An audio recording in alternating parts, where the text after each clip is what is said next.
ينقص المغرب أو الشعوب العربية حتى تصبح مثل الدول الأوروبية أو حتى أمريكا وكندا، مثل ما نحن الشباب العربي نرمي أنفسنا للبحور والغابات فقط من أجل شيء واحد، نأتي إلى هذه البلدان. السؤال اللي يطرح نفسه: ماذا ينقص المغرب أو اليمن أو العراق الجزائر، هذه البلدان؟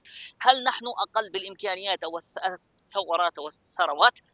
يعني شيء محزن ومخزي بنفس الوقت.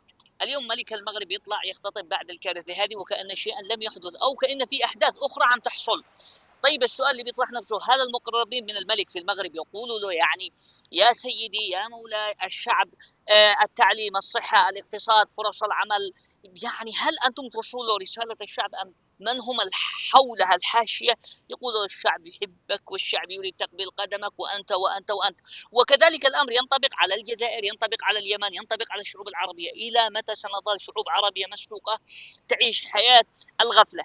نحن الأسئلة اللي تطرح من سيأتينا إجابات؟ هل الخطأ من الحاكم؟ هل الخطأ من الشعوب؟ ما الحل؟ كيف ممكن أن نستعيد يعني شرفنا؟ كيف ممكن الشباب العربي يحلم بأن يبني في وطنه؟ الآن أحلامنا كلها أن نهاجر بعيدا عن أوطاننا. أسئلة تطرح، وإلى متى؟ وإلى متى؟ وإلى متى؟